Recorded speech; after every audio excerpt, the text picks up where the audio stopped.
Fala galera, tudo bom com vocês? Sejam muito bem-vindos ao Mais do que Finanças, o podcast para você aprender sobre finanças, investimentos, empreendedorismo e outras áreas que podem ajudar você e a sua vida. Eu sou Márcio Ribeiro, é um prazer ter você aqui e hoje estou com um convidado mega especial, o Dr. Bruno Souza, advogado especialista em direito civil, empresarial e contratos. Seja bem-vindo, Bruno, é um prazer ter você aqui. Prazer é meu, Márcio. Obrigado por ter me chamado aqui. Finalmente deu certo a gente se encontrar aqui, né? Sim. Vai ser bem legal. Bruno, primeiro se apresenta para o pessoal aí, o que você faz, qual que é a sua área de atuação, especificamente, né? Para a gente já ir começando o nosso bate-papo aqui. Bom, vamos lá. Inicialmente, eu sou advogado, obviamente, né? Há praticamente 10 anos, o ano que vem eu faço 10 anos de advocacia. Eu sou especialista, pós-graduado em Direito Civil e Processo Civil e sou pós-graduando, estou cursando a pós-graduação em Direito Corporativo e Compliance, né? Fora isso, a minha área de especialidade, minha área de conhecimento específico é principalmente imobiliário. Trabalhei muitos anos em cartório de registro de imóveis, né? Então tenho um conhecimento muito grande para fins de incorporadoras, loteamentos, presto serviços, presto consultorias para algumas construtoras também. E também a gente tem vários clientes em vários segmentos, né? A gente tem construtoras, transportadoras, lavanderias, condomínios, né? E isso na parte consultiva. E na parte contencioso, né? Obviamente, da parte de briga, vamos dizer assim, de processo judicial propriamente dito, a gente faz praticamente todas as áreas do direito, da minha área civil, divórcio, inventários, empresarial, no sentido. E do escritório, né? Meu escritório Fornari Souza Advogados, que é aqui em Jundiaí, a gente também tem o nosso diretor jurídico, o Dr. Júlio, que trabalha com previdenciário, cara, o maior especialista previdenciário que eu conheço particularmente, e o Dr. Guilherme, que trabalha com a área trabalhista, né? Então, o nosso escritório aí é praticamente um escritório full service. Eu acredito que a gente tem uma capacidade interessante para atender os clientes aí. Muito bom, muito bom. E hoje você, na parte... Conta um pouco da sua história, como é que foi, assim, por que você quis entrar para o direito, se foi algo que você, se na família você já tinha alguém aí que fez. Normalmente, às vezes, né, tem algumas profissões que filho familiar. de peixe, peixinho é, né? Familiar. Conta um pouquinho da sua história, de onde você veio, o que você fez, até chegar hoje aí, tá no Fornari Souza aí como fundador e sócio, né? E o que você vem fazendo aí no direito? Então, na realidade, é engraçado que eu não tinha, até os meus 18 anos, quase 19, eu não tinha ideia nenhuma de que eu ia ser advogado. Meu pai, ele é químico, né? Ele é presidente comercial da indústria química, e quando eu saí do ensino médio, eu não tinha ideia do que eu ia fazer, então meu pai falou, vai fazer engenharia química. Tanto que eu cursei 2 meses na faculdade Oswaldo Cruz, em engenharia química. Minhas primeiras provas foram uma lástima, as exatas, as contas, lá tirei 2 numa prova e 0,1 numa outra. Eu falei assim, não é a minha praia, não teve o que fazer. E daí, como eu tinha acabado de sair do ensino médio, eu fui morar no exterior, fui morar na Austrália. E eu acredito que eu conheci muitos advogados lá, conheci alguns juízes, conheci filhos de juízes, de promotores, conheci lá e voltei para o Brasil. Quando eu voltei para o Brasil, no final de 2007, eu já tinha na cabeça que eu ia fazer direito. Legal. Não tinha na cabeça que eu ia ser advogado, mas eu queria fazer direito. Porque no começo da faculdade todo mundo tem aquele negócio, você juiz, você delegado, você promotor. Ninguém pensa em ser advogado no começo da carreira. Sim. E acabei iniciando a fazer direito. Eu tive muita sorte que logo no começo da faculdade eu achei um estágio, né, pelo aquele Centro de Integração Empresa-Escola, né, o CIE. Sim, isso. Encontrei um estágio para trabalhar no cartório de registro de imóveis de Jundiaí. Logo no comecinho, acho que estava no primeiro ano. E aí eu desenvolvi, fui muito bem lá, eu fui promovido logo muito rápido, desde estagiário fui até escrevente, né, que é efetivamente a pessoa que assina o seu documento, que faz toda a análise do documento. E a partir dali tive uma cabeça totalmente diferente, de que a partir de agora eu vou trabalhar na área de cartório. Então eu queria ser dono de cartório. Todo mundo quer ser dono de cartório, né? Só você, né? Todo mundo quer ser dono de cartório. Só que depois de um tempo eu vi que além dessa questão de ser dono de cartório não posso dizer, é um cargo muito difícil, porque tem juízes deixando de ser juízes para ser dono de cartório. Sim. Não só por isso também, eu percebi que existia uma outra forma de você se dar bem no mercado fora sendo dono de cartório, que é você prestar consultoria para empresas que precisam do cartório. Porque, como eu falei, como eu era escrevente, eu não sabia, muita gente tinha lá, não sabia o que fazer. A pessoa chegava lá, não com uma escritura de compra e venda, mas às vezes a pessoa chegava lá, queria fazer uma unificação de terras, um desmembramento. A pessoa não fazia nem ideia do que fazer. Então, eu entendi que tem um mercado ali, né? Então, antes mesmo de eu finalizar a faculdade, eu saí do cartório e abri uma empresa, né? Chamava Cartório Fácil. E eu auxiliava as empresas, as pessoas a conseguir fazer isso. E através da Cartório Fácil, eu comecei a prestar consultoria para algumas empresas grandes, algumas construtoras grandes, principalmente de Jundiaí e São Paulo também, né? Legal, legal. E aí, como essa área de prestar consultoria acabou meio que casando com a questão do direito, eu comecei a pegar gosto para essa parte de consultoria. Aí eu estava tecnicamente agindo de uma forma regular, porque eu estava prestando uma consultoria técnica, mas eu não era nem advogado, porque eu ainda não tinha finalizado a faculdade, e não era nem corretor de imóveis. Aí eu fiz a prova, passei, virei corretor de imóveis para ter o título e poder prestar consultoria. Aí na hora que eu finalizei a faculdade, eu falei assim, vou prestar o AB. Você optou, né? Entre corretor Não, na verdade o corretor eu advogado. tirei mais para poder ter a assinatura, né? O Sim. técnico para eu poder dar a consultoria, porque para você dar um tipo de consultoria, você tem que ter uma especialidade, você não pode não dar nada, né? Então, ainda mais que eu poderia estar invadindo a competência do advogado ou invadindo a competência do corretor. Então, eu tirei o Cresce, né? Fiquei com o Cresce ativo há algum tempo. Aí, quando eu terminei a faculdade, eu já fui fazer o AB logo de cara, já passei, aí gostei da coisa. Começou aí eu comecei a gostar da jornada. coisa, né? Porque a advocacia é uma área muito difícil, principalmente para começar. Mas, realmente, às vezes a pessoa fala assim, tem que ter amor pela profissão.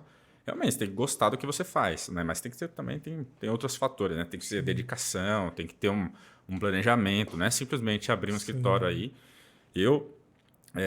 Infelizmente, na verdade, vários amigos nossos da faculdade, né? Você vê que muita gente tentou, não deu certo e acaba procurando empresas ou trabalhar em outros escritórios. Ou até saindo da área mesmo, né? Até saindo da área. Né? A mesma prova da OAB é muito difícil de passar, né?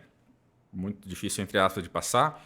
E então, eu conheci algumas pessoas que trabalhavam comigo no cartório, na época já eram formadas e no fim das contas mudaram de profissão porque não conseguiram passar na OAB. Né? Mas a questão do direito mesmo, da advocacia foi aí. Aí a gente se juntou, né? Logo no começo se juntou eu e mais 2 colegas de faculdade, né? O Dr. Júlio e o Dr. Guilherme. E a gente começou, né? Aos trancos e barrancos. No começo a gente vai com a cara e a coragem, sem ter noção nenhuma de gestão, né? Esse é o problema, talvez, inclusive, de muitas pessoas. Você sai da faculdade ou você sai do ensino médio, você não sabe nada de gestão, mas você quer abrir uma empresa. Né? Então, você acaba cometendo muitos erros no começo que você poderia... Né? Se você fosse hoje abrindo aquela empresa há 10 anos atrás, talvez hoje você estaria muito melhor do que você está hoje. Né? Mas a gente não pode reclamar muito. Muito bom. Cara, você trouxe vários pontos aí. Eu conheci você na faculdade, né? A gente cursou junto aí a parte de Direito. E aí, o que me motivou a fazer o curso de Direito foi por conta dessa questão, que eu não pensava em advogar, e eu pensava realmente, nossa, tem várias áreas, eu posso ser delegado, promotor, posso trabalhar com concurso, né? Então, assim, foi algo que me motivou no começo. Mas aí, no meio do caminho, eu estava dentro do banco lá e me apaixonei pela área financeira e desvirtuei um pouquinho aí da rota, né? Mas hoje a gente tem uma parceria aí com a Sem Dívidas, né? Que a gente vai falar daqui a pouco sobre isso, né? Como é que o direito, né? Ou como você hoje, como advogado, pode auxiliar também aí a questão do consumidor, né? A pessoa que está endividada aí financeiramente, tem alguma questão aí para resolver junto com a justiça. Cara, e você trouxe um ponto bem legal, né? Tipo assim, de começar a história aí. Muita gente ainda entende que o advogado ou qualquer outro profissional liberal, né? Ele não tem uma cabeça assim de empreendedor, de gestão, de negócio, né? Tava conversando essa semana com a minha esposa sobre isso. Ela falou, ela começou maquiadora, também teve vários... No outro podcast ela até comentou que ela passou por vários erros ali, porque ela imaginava assim, eu sou minha cabeça de CLT recebendo ali como empreendedor, né? E muitas pessoas não conseguem prosperar por conta disso, né? Porque tem a cabeça CLT ainda, tipo, beleza, o dinheiro que entrou é meu salário e não consegue fazer essa divisão, essa gestão, essa organização. E fala um pouco como foi isso, cara, você ter uma sociedade com mais 2 pessoas, né? E como é que foi esse processo, esse amadurecimento aí de gestão, de organização, até mesmo de entender que é um negócio, né? Hoje você como advogado, como profissional liberal, mas você tem aí um negócio que é o escritório, né? Como é que vocês lidam com isso? Realmente, é muito difícil, igual eu falei, você não tem preparo nenhum, nem na faculdade, nem no ensino médio, né? Inclusive, poderia ser, ao invés de algumas matérias que podem ser importantes, cada um no seu peso, mas você ter algum tipo de matéria para gestão, de empreendedorismo, entendimento de finanças, por exemplo, na faculdade de Direito. Você sai da faculdade de Direito sem zero base nisso. Né? Então, tem algumas matérias você poderia acrescentar. Né? Por exemplo, tem uma matéria, talvez, né, não criticando a matéria, mas, por exemplo, tem filosofia. É uma matéria importante, mas eu acho que, assim como, se não até mais importante que filosofia, a questão da gestão de finanças, a questão de gestão financeira, a questão de empreendedorismo. Né? Então, no começo, a gente comete os erros, basicamente, que todo mundo comete. Você vai lá, você faz um processo, você ganha R$ 3.000, tem 3 sócios, 1.000 para cada um e acabou. Aí, depois que você lembra, puta, a gente dividiu 1.000 para cada um e esqueceu que tem um escritório.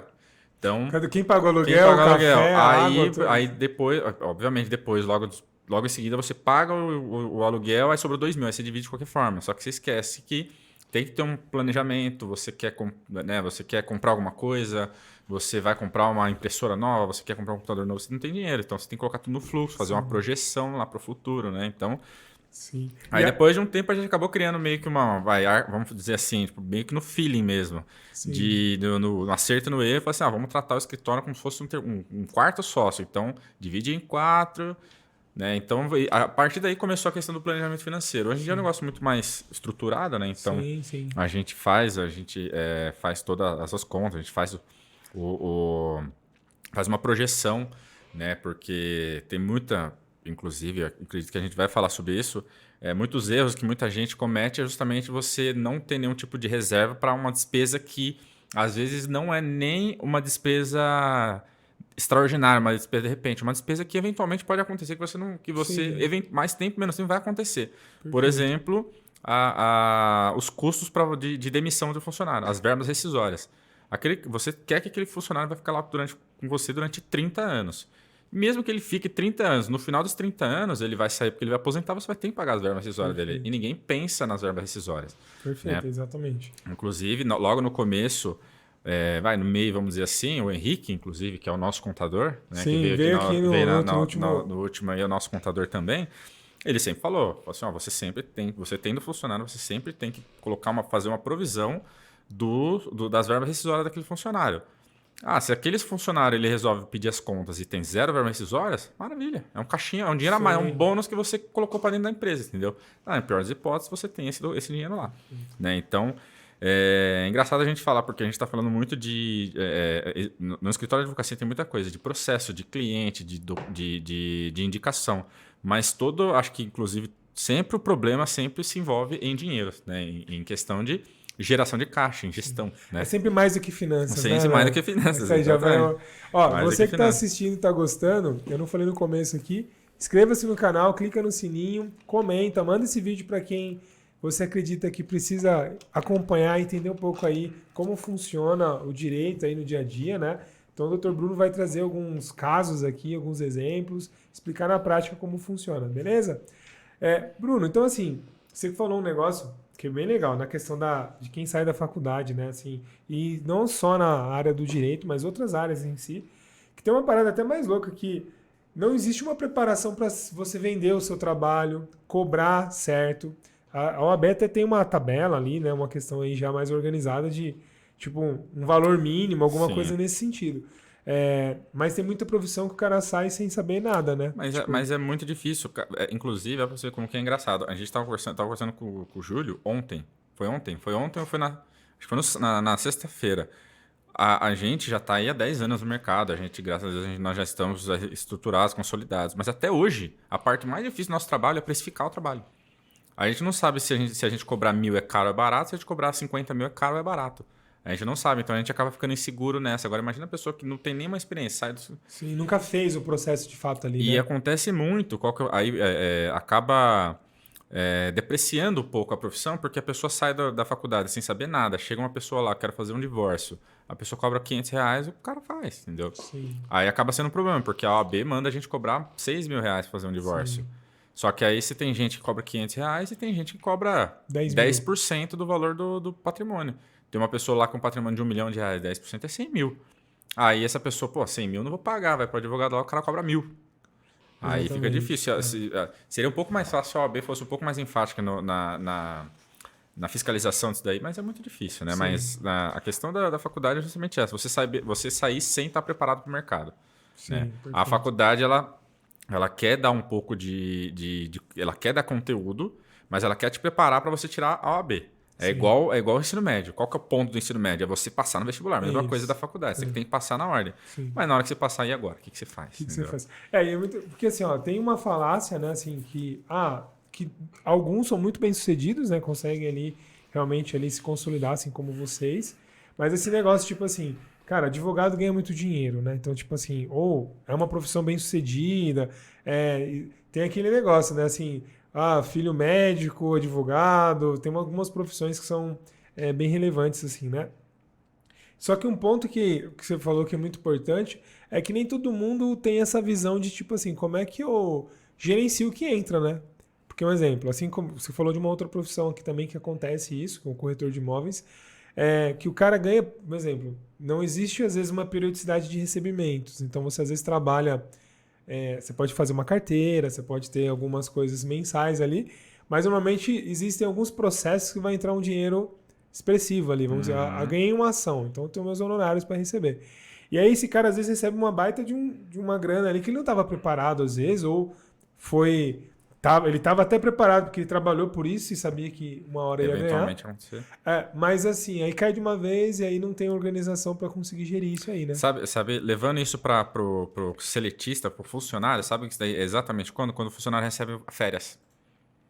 Legal. Por quê? Porque assim, o funcionário recebe salário certinho, todo dia 30, vamos dizer assim. Sim. Aí no dia 30, no dia 1º ele vai sair de férias. O que acontece? O funcionário ele recebe o salário dele e ele recebe antecipado o salário do mês seguinte. Cai na conta dele e fala assim, puta, tô recebendo duas vezes. Aí o cara vai e gasta tudo. Aí chega no final do mês, do dia 30 do mês seguinte, o cara recebe 0, o cara fica duro. Aí acontece que o cara acaba tendo que socorrer no banco e tal. É a mesma coisa do cara que não tem um planejamento. Fala assim, eu sou acostumado a receber 1.000 por mês. Puta, caiu 10 mil esse mês. Ao invés do cara segurar porque não sabe se vai receber 10 mil no próximo mês, aí o cara começa a fazer conta em cima daqueles 10 mil. Aí recebe 10 mil, 3 mil, 5 mil. Aí depois ele para, começa a receber 1.000 de novo. O cara não tem zero planejamento, gastou todo o dinheiro, trocou de carro, comprou celular novo e aí não consegue pagar as parcelas depois. Porque muitas vezes ele deu a entrada, né? Deu a entrada. Então, assim, eu não sei, eu vi uma vez o cara falando assim, que dependendo da mentalidade, né? Por exemplo, tem um cara que ganhou lá R$1 milhão na loteria. Aí ele pega esse 1 milhão e investe. Uhum. Tem gente que tem uma mentalidade que se ganhar 1 milhão na loteria, ele dá de entrada em alguma coisa e financia a diferença, né? Exatamente. Por mais que seja uma quantia a grande, mentalidade do que você... que assim, você não tem que ser rico, você tem que parecer rico, né? Esse cara quer... Às vezes o cara não tem dinheiro, né? Tem muitas pessoas aí que trabalham basicamente na imagem, né? Vende uma imagem, você vai ver no final das contas, o cara... tem uma casa financiada em 360 vezes, nada contra, eu acho que isso é normal, mas o cara financia a casa mais top que tem, aí o cara acaba comprometendo 70% do salário dele só para manter a imagem, entendeu? Ao invés de ele poder ter uma casa confortável, um carro legal e ainda assim se conseguir se tem uma qualidade organizar. De vida ali, uma organização. Exatamente, porque eu acho que assim, obviamente é muito importante a questão da gestão financeira, mas a pessoa também tem que aproveitar a vida. Perfeito. Né? Eu sou contra extremismos, né? Perfeito. Aquela pessoa, assim, eu vou ver, inclusive, saiu há bastante tempo já nas exames da vida, pequenas empresas, negócio, aquelas pessoas que vivem no extremo minimalismo. O cara, ele mora no menor apartamento possível, come o menor possível, não tem carro, não viaja para aposentar com 40 anos de idade. Isso eu sou um pouco contra, porque você acaba deixando de viver tudo isso para fazer o quê? Para quando você tiver 40 anos, você começar a viajar, comer pizza. Aí morre com 42, né? Por exemplo. Então você abre mão de muita coisa para você deixar para fazer quando você ficar mais velho. Então você tem que ter uma balança, né? Por isso que a gestão é muito importante. Eu concordo com você, cara. Eu falo para os meus clientes assim que mais do que só cortar, porque às vezes quando eu vou fazer uma consultoria financeira, por exemplo, o cara fala, nossa, vai cortar um monte, vai ser mega restritivo. Eu penso em como gastar melhor e conseguir aumentar a capacidade de receita, né? Então, se eu ganho mais, eu tenho mais conforto, eu consigo ter mais qualidade de vida. Exatamente. E aí, se eu tiver já meu planejamento de investimento, a coisa flui melhor. Cara, você falou que dá consultoria para empresários, né? Para empresas aí que precisam de apoio jurídico, né? Principalmente na sua área. Me fala algumas coisas assim. Eu perguntei para o Henrique na última vez que ele veio aqui, o que o contador fazia, né? Uhum. E aí eu quero perguntar para você, eu vou começar a colocar isso para cada profissional que eu trago aqui. O que o advogado especialista na sua área, um exemplo, o advogado civil que dá consultoria para empresas, né? O que ele faz de fato? Porque, um exemplo, normalmente a gente pensa em advogado, tô com um problema. Processo aí, judicial. Processo, chegou aqui oficial de justiça. Isso. Mas como é que é uma consultoria jurídica? Me explica aí, para quem está assistindo aí. Então, na realidade, assim, é muito engraçado que as pessoas realmente elas associam um advogado a um oficial de justiça. O oficial de justiça chegou na minha casa com uma intimação para do advogado. Realmente, você tem que ter sempre um advogado, mas o trabalho do advogado ele começa muito antes disso. Né? Inclusive, é um grande trabalho da profissão a gente conseguir conscientizar as pessoas de que você, assim como você tem que ter o médico, por exemplo, você tem uma criança pequena em casa, você tem um pediatra que está lá, você sabe para quem ligar, né? Então você tem uma pessoa lá pronta, então você tem que ter um advogado. Principalmente se você é uma pessoa muito ativa, você precisa ter sempre um advogado, né? Se for uma pessoa muito ativa, você precisa ter um advogado financeiramente, trabalha com muita coisa, você precisa ter um advogado. É muito comum isso, principalmente nos Estados Unidos. Você vê lá que mesmo famílias, né? A pessoa tem um advogado que é um consultor jurídico deles e acaba ajudando na tomada de decisões para diversas coisas, né? Então, tipo um conselheiro, né? Um o cara conselheiro, participa exatamente. Ali das decisões de forma trazendo o ponto de vista jurídico e já respaldando ali nas decisões futuras para não ter nenhum... Porque lá é muito comum, né? Às vezes você cortou o cara no trânsito ali e você vai receber uma notificação... Para você, por exemplo, para quem gosta bastante de seriados jurídicos, né? Que a gente gosta, por exemplo, eu sou muito fã do seriado Suits. Tem vários episódios ali que você percebe uma coisa que, às vezes, para quem não é da área, não percebe. Geralmente tem o principal lá, que é o Harvey Specter. Ele é o advogado do contencioso, é o cara que briga pela empresa. E a empresa, geralmente, ela tem o General Counsel, que geralmente é o advogado que está dentro da empresa, que é aquele que faz a gestão do dia a dia. Deu problema, ele liga para o Harvey Specter. Você pode ver que o cara às vezes tem 2 advogados. Tem um que fica dentro da empresa, às vezes, a maioria das vezes é contratado da empresa, às vezes pode ser um diretor jurídico e tal, e tem o cara de fora que trabalha só com contencioso. Então, e é de vez em quando. Então, esse é a questão do consultivo. É você auxiliar a empresa nas tomadas de decisões do dia a dia. A gente trabalha, eu sempre falo para meus clientes que você vai fazer algum tipo de negócio com qualquer tipo de empresa, você precisa fazer a diligência. Né? Você precisa verificar, eu vou contratar sim dívidas bancárias, legal.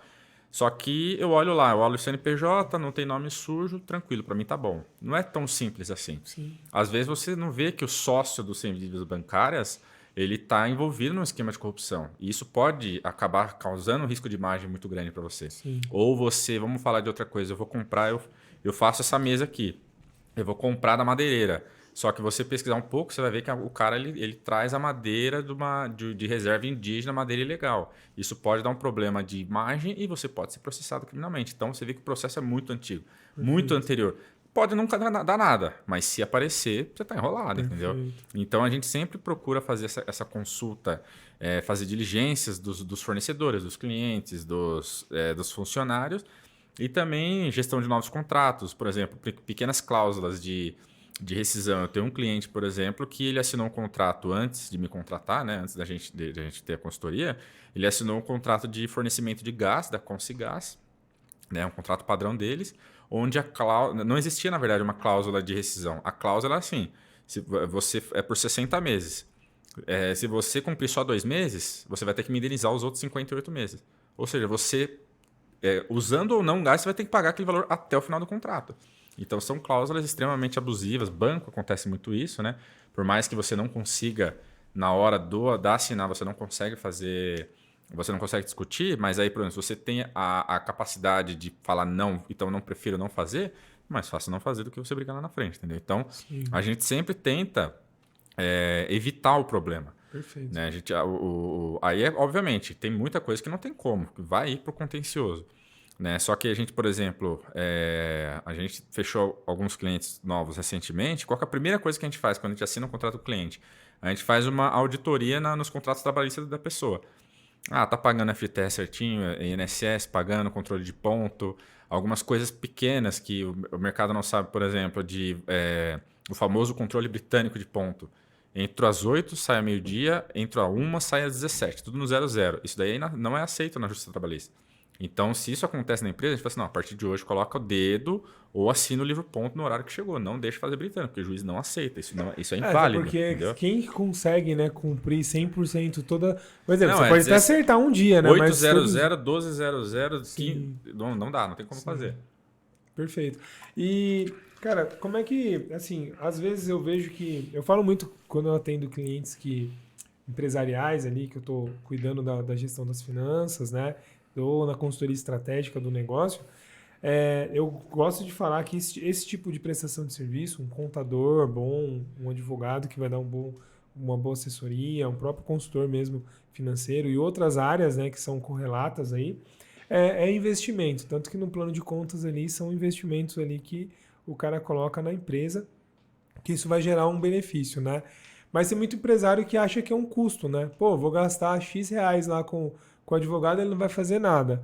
E eu vejo que acaba sendo um tiro no pé, né? Porque muitas vezes você consegue fazer algum tipo de acordo com muito mais barato, né? Porque você vai para a justiça, vai ter um custo extra aí, mais dor Vai de ter um custo de cabeça. qualquer forma, porque se você receber uma notificação judicial de um processo, qualquer que seja, você vai ter que contratar um advogado. A não ser que a não ser que seja no juizado especial civil, né, que é o famoso pequenas causas, você obrigatoriamente precisa ter um advogado. Então você vai ter que contratar. Perfeito. Aí às vezes às vezes eu repito isso muito para os meus, né, potenciais clientes, Perfeito. você ter um advogado como consultivo é a mesma coisa que você ter um plano de saúde. Você vai pagar lá um valorzinho todo mês, igual eu. Eu tenho um plano de saúde, eu e minha esposa, eu não uso faz 2 anos. Mas aí na hora que eu vou fazer uma cirurgia no joelho é 90 mil reais. Mas eu pago, sei lá, R$ 1.000 por mês. Mas quando eu fazer uma cirurgia no joelho é 90 mil, uma cirurgia. Fora as consultas, fora a fisioterapia, tudo pelo plano. Então, advogado, às vezes você tem uma empresa lá, você paga 2, 3 mil, e quando você recebe uma notificação, vamos falar aí de um processo pesado, uma notificação de direito ambiental, por exemplo, crime ambiental.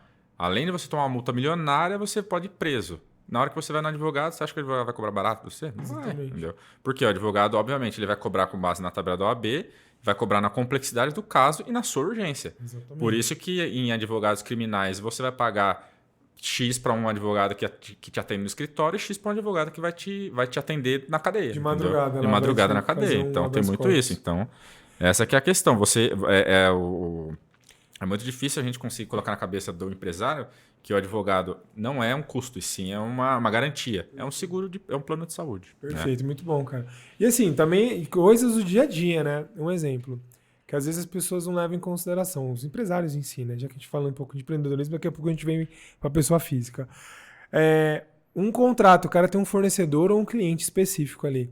Quando ele vai fazer, às vezes é um contrato de 300 mil, 500 mil, R$ 1 milhão, ou por muitos anos que ele vai ter ali a parceria feita. Se ele não faz um contrato bem feito, né? Quanto que não custa para ele? Uma saída, um exemplo, o cara, sei lá, eu tenho eu preciso entregar um produto para um cliente e o meu contrato com ele, uma empresa grande, tem multa. Aí eu contrato um fornecedor, que aí eu preciso que o cara entregue no dia para eu produzir aqui para eu entregar na ponta no outro cara.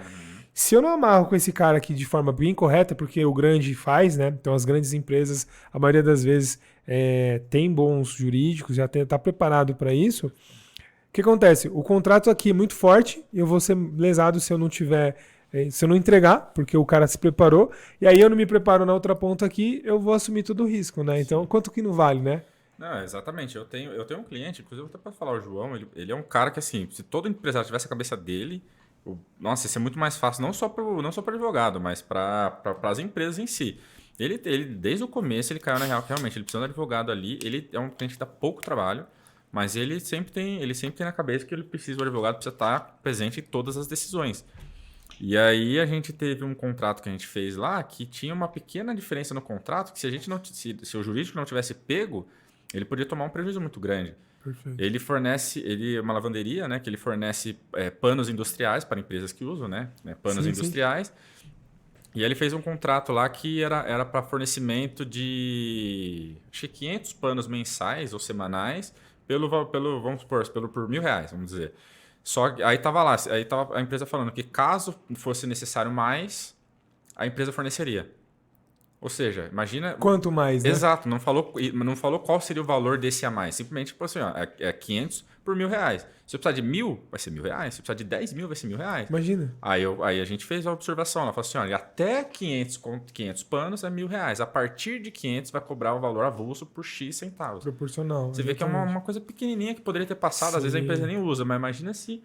Né? Se Deus quiser, o cliente chega e fala assim, ó, gostei de vocês, a partir de amanhã eu quero 10.000 panos por semana. O cara ia ter que fornecer até você discutir, brigar, Sim. tal. Você pode perder o cliente, você pode ter que produzir, acaba tendo um problema, entendeu? Por isso que você vê que são pequenas coisas, assim como você, como consultor financeiro, tem uma especialidade nessa questão de banco, você tem o olho já clínico, na hora que você bater o olho, você já pega a coisa que está errada. Entendeu? Exatamente, Então, questão de fluxo, eu estava conversando esses dias. Eu olho um fluxo financeiro, um DRE, ou um fluxo de caixa. Cara, tem algumas coisas que você já olha na hora e você fala, isso aqui tá errado. Por quê? É muitos anos fazendo, né? Assim exato. como você, quando pega um contrato você ali... já bate o olho, você já vê o que está errado, o que veio a mais, o que veio a menos, o que faltou, entendeu? Perfeito. Às vezes vem contratos bobos que eu digo assim, simples. Sim. Contrato de compra e venda de automóvel, por exemplo. Quero fazer um contratinho para comprar um golzinho ali de R$ 20.000, só que às vezes chega um contratinho lá, que é um contrato básico, e não vem, por exemplo, uma cláusula de penalidade. E se o cara não te pagar? Sim. O que é? É multa ou você vai tomar o carro de volta? Não tem. Simplesmente só tem, vou pagar para ele tanto em tantas parcelas. Sim. Entendeu? E como é que funciona, né? Porque aí o valor pago, como é que você restitui o cara, como é que troca. É muito legal, assim. Eu penso que a área do direito ela tinha que ser ensinada na escola, o básico, né? Porque a gente não tem uma noção na escola, assim, de quais são os meus direitos de fato, né? O que eu posso fazer que vai gerar aí prejuízo para mim, quais são os deveres, o que eu preciso fazer, né? Isso é muito bom. Cara, fala um pouco aí vamos pegar assim, ó, desses anos que você já está divulgando aí, quase 10 anos, quais são os casos mais estranhos, assim, ou mais diferentes, ou coisas que dentro da profissão você passou, que eu acredito que vai ser legal aí pro pessoal entender como é que é na prática na vida do advogado aí. Como é que é, cara? Coloca Cara, aí. é que assim, antes de mais nada, o direito é o quê? Você lidar principalmente com pessoas, né? Por mais que esteja empresa, você não está lidando com a pessoa jurídica da Sem Dívidas. Com o prédio, Você está né? lidando com o Márcio, que é o dono, que é o gestor do Sem Dívidas. E, além disso, também são as pessoas do dia a dia. E, como eu disse, né, nosso escritório ele tem a área também de direito previdenciário, de trabalhista, então a gente lida também com pessoas muito simples, né? Sim. Aí a gente teve uma vez, isso foi bastante tempo, acho que foi logo no comecinho que a gente começou a advogar, que eu comecei a advogar, né? Eu atendi um cliente que a gente fez um trabalho previdenciário para ele, assim, não lembro se foi um auxílio-doença, alguma coisa assim, e eu acredito que ele estava tendo desconto em olerite, em consignado, né? Em empréstimo consignado e também de pensão alimentícia. Na hora que a gente fez o recebimento, o cliente ele veio e pediu e falou assim, doutor, você não tem como prestar R$ 20 para mim, não? Tinha acabado de fazer o recebimento, o cliente vai e me pede dinheiro emprestado, entendeu? Foi o que ele foi advogado. Caraca. E, na verdade, assim, pedir dinheiro emprestado não é uma coisa muito incomum, no sentido que, às vezes, o cliente fala assim, pô, você não pode pagar para mim, depois eu te pago, né? Custos processuais, pô, paga para mim, depois eu te pago, né? Então, assim, tem muita questão, se lidar com pessoas de baixa renda, simplesmente pessoas muito mais simples, né? Cada dia uma novela nova. Teve cliente que gostava da gente ia lá no escritório para tomar café e ir no banheiro, por exemplo, né? Sim, entendi. E uma vez o cliente chegou lá, o cliente falou assim, vim aqui só para falar um oi para vocês, foi no banheiro, né? Usou o banheiro lá. E aí o cliente do nada vai embora, entendeu? Você acaba criando essas pessoas. Até hoje a gente tem cliente assim, que às vezes só bate lá só para desabafar da vida, falar o que aconteceu, no emprego aconteceu tal coisa, brigou com a esposa e do nada vai embora. Aí você perde aquelas 2-3 horas preciosas do dia, né? É bem engraçado. Legal. Cara, e teve algum caso assim que foi vamos falar, um caso muito difícil que você, quando ganhou a causa ou quando teve o êxito ali, você comemorou bastante? Você tem algum caso emblemático assim na sua... Cara, tem que tem alguns casos que não tem, por exemplo, um valor financeiro muito, muito grande, né? Ao mesmo tempo que tem casos que são tecnicamente mais simples que dão um retorno financeiro muito alto, né? Deixa eu pensar dos processos que eu particularmente fiz. Tem assim, tem algumas coisas muito, igual eu falei, coisas que não dão retorno financeiro muito grande. Por exemplo, principalmente na área da família, né? Na área da família, você conseguir aquela mulher, no caso, eu representava o pai, que a mulher a mulher alienava completamente a criança. O cara era proibido de ver a criança e tal. Aí é um trabalho muito difícil, principalmente com o juiz, que até hoje os juízes, né, no geral, eles têm um preconceito muito grande, então é sempre a favor da mãe, assim como antigamente o juiz do trabalho era sempre a favor do funcionário. Então é uma coisa muito difícil da gente reverter. Sim. E aí a gente conseguiu reverter, que o pai ele conseguiu ter acesso à criança depois de, sei lá, 2 anos sem ver a criança. Aí você vê, fala assim, nossa, ganhou uma fortuna com o processo. Não ganhou, mas você vê que o resultado te dá uma satisfação pessoal. Fala assim, puta, a justiça foi Sim. feita, entendeu? É isso que eu ia falar. Quantos casos, né, de você ter esse sentimento que valeu a pena ali ajudar a pessoa mesmo, né? Exatamente. E algumas coisas também com empresas, né? Quando em processos de consumidor, por exemplo, pessoas que são, às vezes, a gente já conseguiu resolver alguns casos na própria na esfera administrativa mesmo, sem processo. Aquele cara que foi atropelado e o cara ele só queria que a moto dele fosse paga. E o cara dá aquele trabalho. Então, tipo, tem algumas coisas que dão uma satisfação pessoal. Obviamente, Exatamente. tem alguns processos que têm um retorno financeiro muito maior, mas aí tem esses pequenos, principalmente envolvendo, igual eu falei, família é uma área muito complicada de trabalhar. Sim. Eu particularmente, eu não sou muito fã. Faço, mas é porque é muito complicado de trabalhar. Você lidar com pessoas que estão desgostosas uma com a outra.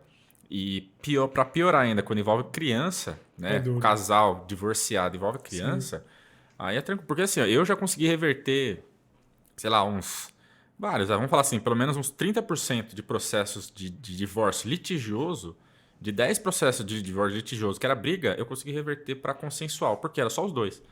É sentar na mesa, depois de conseguir muito trabalho, sentar na mesa. Falar assim, ó, vocês estão brigando por quê? Só vai dar trabalho. No final das contas, vai divorciar. Você quer ficar com ela? Não. Você quer ficar com ele? Não. Então, se um não quer, dois não briga. Aí Isso. você acaba conseguindo, né? Porque tem aquelas pessoas, é que na maioria das vezes, por isso que eu falo, acho que assim, né? 80, 90% das vezes, sempre tem um que não quer terminar, né? Sim. Ou tem Mas um tá com o tá ego com. abalado ali, Então, trocou por outra. Ou magoado, vice-versa. né? Minha mulher me deixou, tá com outro cara. Aí é complicado você lidar com ego. Sim. Agora, lidar com criança é pior ainda. Né? Então, eu tenho alguns processos de guarda, né? Que a guarda ou visitas mesmo, que a mãe usa o filho como arma. Se você não me pagar tanto, me dá mais dinheiro além da pensão, você não vai ver sua filha, tal. Aí, assim, aí a pessoa chega pra mim e fala assim, ó, eu quero ver minha filha. Até você entrar no juiz, mostrar que ela tá usando a criança, já passou 6 meses, entendeu? Então, Sim. esses são alguns casos muito complicados, né? Cara, eu vou falar da nossa parceria aí, um caso que foi bem legal, assim, que foi uma retomada uma suspensão de leilão de um imóvel que o banco já tinha tomado o imóvel já há um tempo, já estava no leilão, e que a gente atuou em parceria, né? Você estava cuidando do conteúdo ali no processo, né? E a gente fazendo a negociação direto com o banco, fazendo os ajustes, né? E eu achei, foi muito legal porque a gente estava com a tela do leilão aberta lá e os lances podendo acontecer e todo mundo apreensivo na empresa lá e foi quando o leilão cancelou lá porque Suspendeu. bateu a ordem de cancelamento do leilão porque existia várias irregularidades ali no processo. Uhum. E hoje foi um caso que a gente conseguiu reverter. Era um valor aí de R$ 900 mil, eu acho que o banco estava pedindo. E o acordo ficou muito menor aí, pelo menos 300 mil, né? Então, assim, foi muito legal porque deu pra ver a emoção da pessoa que tava lá, o empresário, É que isso que tava eu falo pra você, perdendo o às vezes, patrimônio da é, empresa. E, assim, não foi nem pela grana, tipo, beleza, o acordo, exato. um contrato de R$ 300 mil, teve um descontaço ali de 900 para 300, mas o fato do cara, tipo assim, putz, meu, não perdi meu imóvel, eu tenho mais um dia aqui pra brigar pra conseguir fazer a Uhum. justiça, foi muito legal, cara, É tá o que eu lá. falo, às vezes são alguns casos que dão mais satisfação de você ver que deu certo do que mesmo o dinheiro que o cliente ou você vai ganhar em cima disso. Você fala, pô, deu certo o que eu tentei fazer, entendeu? Então, essas pequenas vitórias dá uma alavancada no seu ego e também na sua vontade de trabalhar, fazer todo no caminho certo, quero continuar fazendo mais, Legal. entendeu? Então, nesse caso, realmente, foi um caso que a gente trabalhou junto aí Foi bem estressante, acho que principalmente para o cliente, né? Foi extremamente Sim, estressante para o cliente. Na hora que deu certo, tanto que a gente fez até uma parceria com o cliente, né? sim, atua com Porque ele. Não. É legal, cara. E como é que você pode falar para quem está assistindo aqui, que é empreendedor, empresário, está começando um negócio, que ele pode ter aí de apoio, ou quais são os, vamos falar assim, quais dicas você dá, que o cara tem que tomar cuidado, ou buscar um apoio já, alguém para assessorar ele, para até às vezes uma consulta específica, ou algo que ele possa fazer ele mesmo para reduzir os erros aí que você pega no dia a dia de empresários ali no front ali. O que você pode dar de dica aí, Bruno? é que é o seguinte, eu vejo que em todos os clientes, né? Acho que inclusive você também consegue ver que existem, né, a tríade de problemas do cliente ali. Sempre envolve banco, fiscal ou trabalhista. Perfeito. Você pode, obviamente, você não ter um fluxo de caixa, você não conseguir ter vendas, você não ter recebimento, é um problema. Só que eu já vi empresas, você inclusive acho que conhece muito mais empresas que a pessoa fatura muito bem, só que ainda assim a pessoa está no buraco. Entendeu? Então, por quê? Em algum momento ela se embana com o banco, ou com o fisco, ou o trabalhista. Por quê? E uma coisa às vezes leva a outra, né? Vamos supor, a pessoa está lá. Por que a gente sempre fala de finanças? Tudo traz as finanças, né? É mais do que finanças.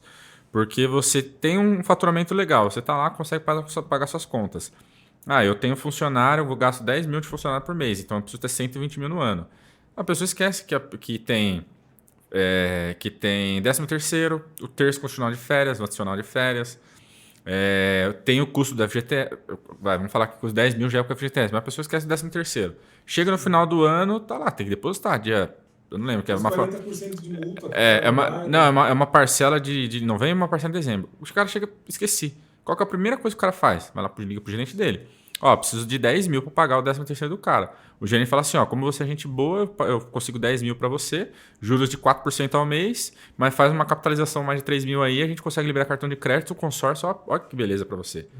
O cara fala assim, beleza, meu gerente é gente boa. Aí ele paga o 13º do funcionário. Aí no ano seguinte, o funcionário vai lá e o cara quer e manda o funcionário embora. Aí precisa pagar o 40% da multa, as férias, né, as férias proporcionais. E o cara não tem esse dinheiro. O que ele vai fazer? Vai ligar pro gerente de novo. Fala assim, ó, preciso agora de mais 5 mil. Não, bem aí que eu te libero dinheiro. Aí quando vai ver, o cara já está completamente endividado no banco. Aí o cara, para ele não ter problema com o banco, ou tentar equalizar, o que ele começa a fazer? Começa a atrasar o fiscal. Vou deixar esse DAS aqui e vou pagar um mês sim, mês não. Tem muito cliente que faz isso, né?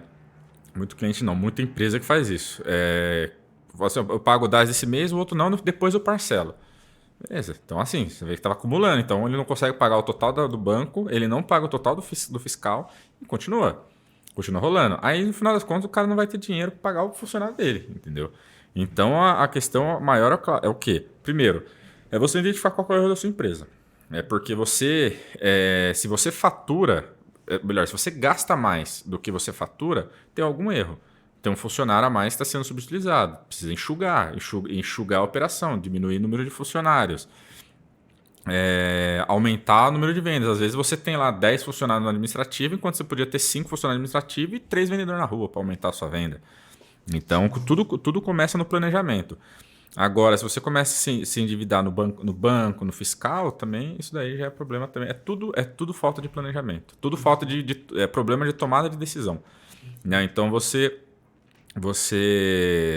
toma algumas decisões erradas que lá na frente vai te tomar, por exemplo... Nem toma as decisões, né? Tipo assim, às vezes o cara vai procrastinando tanto a decisão que é a pior decisão dele, né? Não fazer Exatamente. nada, né? Então, na verdade, assim, ele faz um negócio mal feito porque ele não está bem assessorado, entendeu? Por exemplo, igual eu falei desse cliente que teve o contrato aí, que teve que pagar o contrato integral. Por quê? Tava mal. Foi um contrato que poderia ter sido evitado, Sim. né?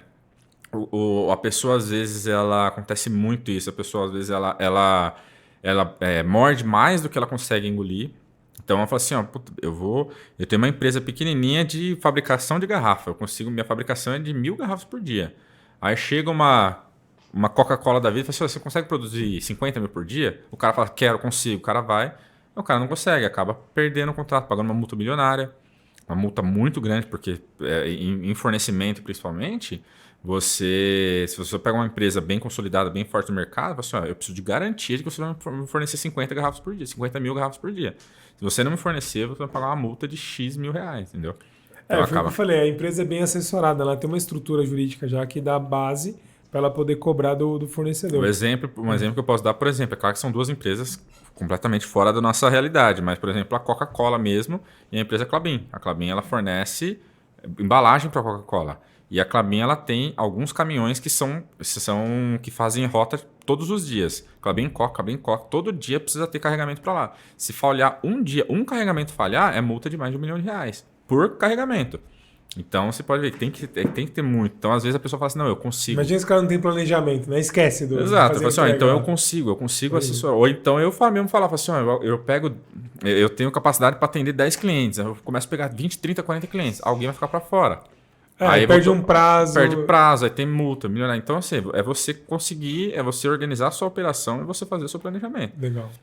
Não importa a questão, que obviamente todo mundo quer ser rico, todo mundo quer ganhar dinheiro, mas não importa se você ganhar 1.000, mas ganha 1.000 certinho. Porque se você fizer tudo certinho, começar devagarinho, bonitinho, vai organizando, você vai começar a crescer com sustentabilidade.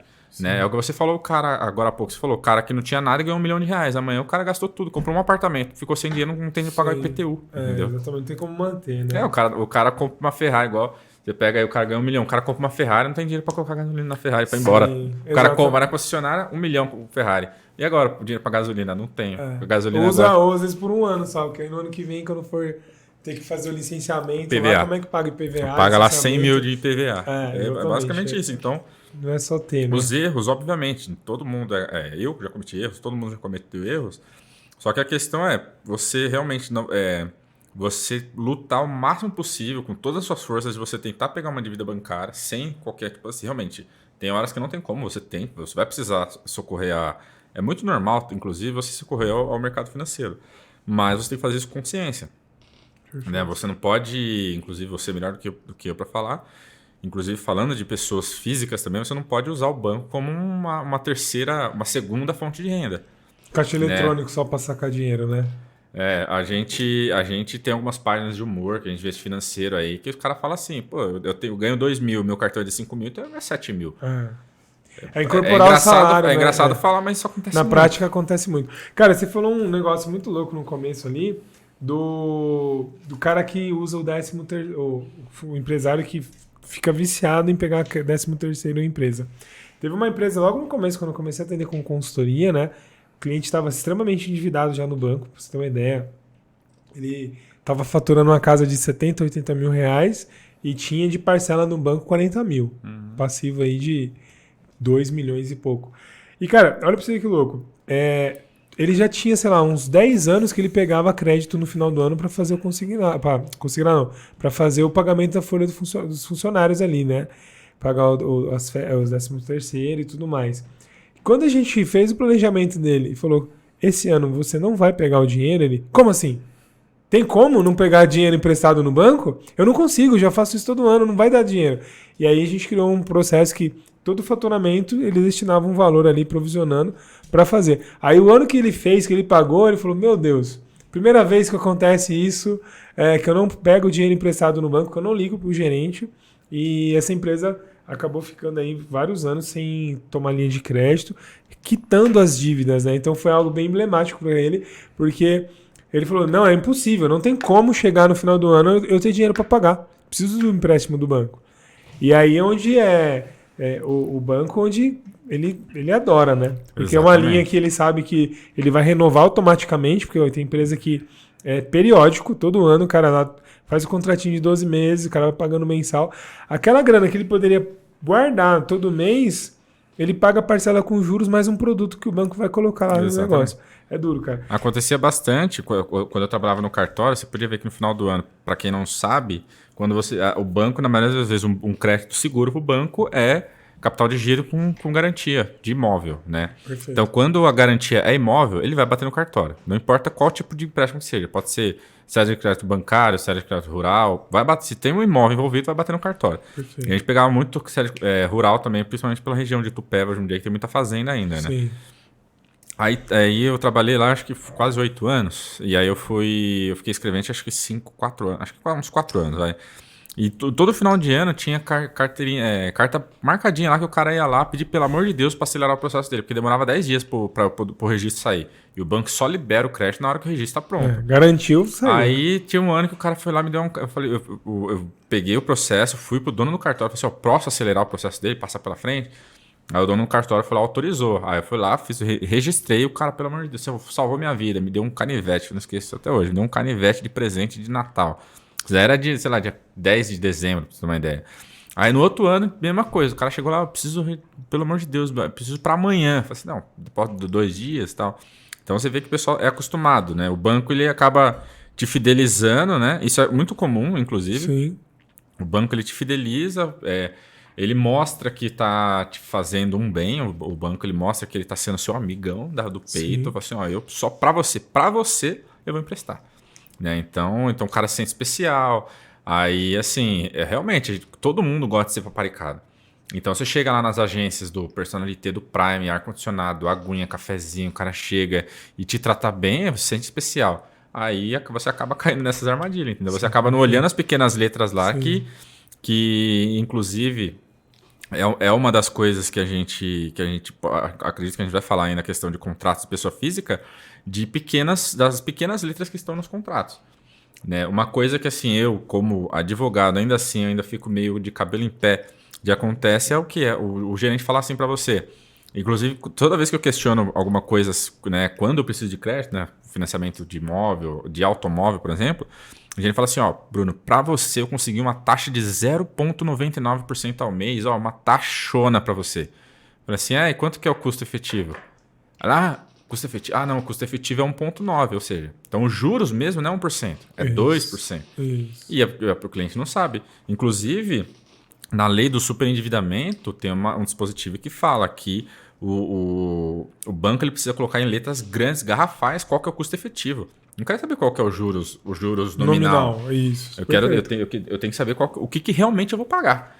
E quais são o que compõe, né, esse custo efetivo, porque para ter uma taxa dessa aí, o cara tá levando um prestamista que ele nem faz ideia para que serve. Prestamista, o IOF não tem como fugir.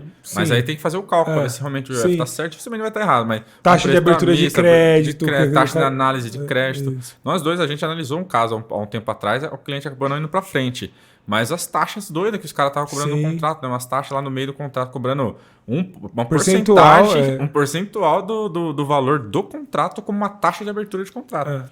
Isso é um absurdo. E assim, como é que o cara vai... Eu vou te emprestar o dinheiro, mas eu vou fazer aqui um percentual para ver se eu te empresto o dinheiro. Pô, meu, já é sua atividade emprestar dinheiro. Exatamente, já tá ganhando dinheiro. Exatamente. Né? Cara, e assim, ó, é muito louco porque esses detalhes mudam todo o processo, né? Tipo assim, o cara entendeu o que ele tá fazendo, né? Em cima tanto do custo, como...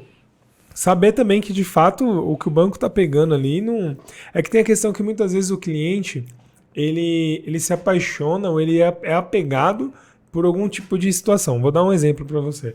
Tem uma cliente hoje, cara, tá totalmente endividada ali. Tipo assim, a parcela não cabe no bolso dela. Tipo, um exemplo, ó. Ela sobra R$3.000 para ela no final do mês ali. Só que de faturamento entra, vamos falar, 10 mil. Então tem uma margem ali, sobra R$3.000.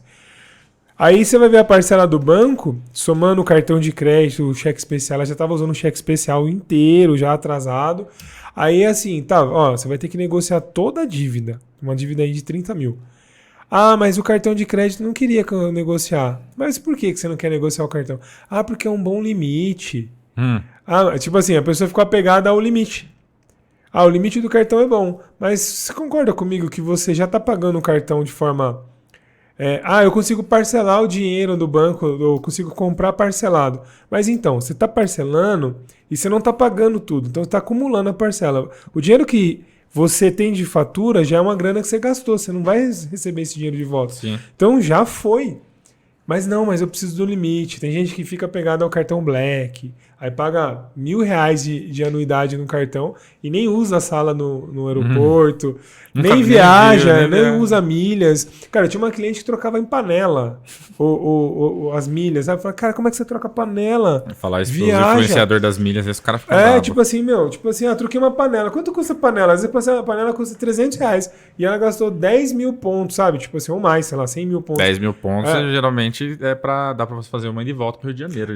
Exatamente, entendeu? Então, tipo assim, por quê? Porque não tem conhecimento. E aí, às vezes, não quer buscar esse apoio, né? E é muito, muito duro, muito triste. E fala um pouco da lei de superendividamento, Bruno, que é uma lei nova, né? Que tá vindo aí para auxiliar o consumidor que realmente, principalmente no Brasil, né? A gente tem índices aí de 70% dos brasileiros aí já com algum tipo de comprometimento, endividados, né? O Serasa mostra aí também que muitas pessoas já estão com restrição financeira por conta do cenário, né? Antes da pandemia já existia uma crise econômica, assim, sim. O brasileiro já vem se endividando há muito tempo por conta dos bancos. Os bancos são instituições que todo mês, cada trimestre, apresentam balanços cada vez maiores. Num país que está numa recessão ou num processo de financeiro, vamos dizer assim, econômico, né? Não é um crescimento acima da inflação e vem sofrendo, só que os bancos não. Os bancos apresentando aumento de 20%, 30%, às vezes 40% de resultado um ano pelo outro. E quem paga a conta é o consumidor. Então, tanto pessoa física como a empresa vem se endividando muito, né? Então, a gente atende aí diariamente muitos empresários e pessoa física que tem aí a renda e se endivida muito. O que essa lei prevê? O que ela vem para trazer, para ajudar a pessoa física aí nesse quesito? O que você pode falar, cara? É engraçado que essa conta não fecha, né? O endividamento só aumenta, as pessoas não conseguem pagar suas contas, mas ainda assim o banco está tendo um aumento expressivo de lucro anual. Sim. A gente falar de uma instituição financeira lucrando 40, 50 bilhões no trimestre, né? Não é no mês, mas no trimestre, é uma coisa muito grande. Isso aí são alguns reflexos, não tem nada a ver com a matéria, mas são alguns reflexos, por exemplo, da centralização. A dificuldade que você tem para abrir um banco. Sim. Né? Então, por exemplo, eu tinha falado aqui no começo que eu morei um tempo na Austrália. É engraçado que lá tinha banco que era banco pequenininho, que tinha 5 mil correntistas, 10 mil correntistas. Então era uma coisa muito pequena, era meio que era quase uma cooperativa, que hoje em dia tem bastante, né? Então são poucas pessoas que fazem girar o dinheiro ali. Mas hoje em dia a gente está na mão de Caixa, Banco do Brasil, Santander, Bradesco e Itaú, praticamente. Os maiores. E é muito louco que existe muito banco no Brasil. Você pegar lá no Banco Central, só que assim, os bancos que tem no Brasil são bancos específicos. Então a gente tem uma linha muito grande ali de bancos de investimento, bancos de grupo, conglomerados gigantes, assim, então tem ali. Só que bancos que fazem negócios, empréstimos, o dia a dia, o banco múltiplo, né? Múltiplo, são difícil, poucos. Exato. São exatamente e aí. Esses grandes pegam e dominam o mercado. Aí quando começa, você pode ver a história, né? A história, inclusive, extraordinária do Guilherme Benchimol, que ele tentou combater o banco. Você lê no livro dele, que é uma excelente leitura, inclusive, a dificuldade que foi para ele abrir a XP e brigar com esse sistema. Ele realmente fez um trabalho extraordinário, ele merece cada centavo que está na conta dele.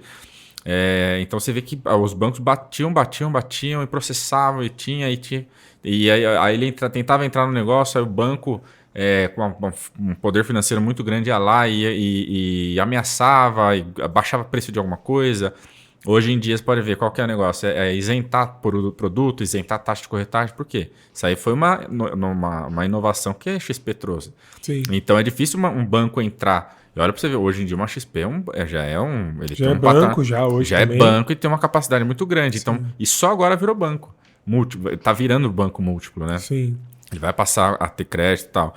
Agora imagina um banco que sai aqui, você pega uma pessoa muito rica, que tem lá, sei lá, 500 milhões na conta, quer abrir um banco. O cara não vai conseguir. Entendeu? É muito difícil. É bastante dinheiro. O cara consegue emprestar. O cara acaba escolhendo abrir pequenas financeiras, emprestar crédito pequeno, só microcréditos.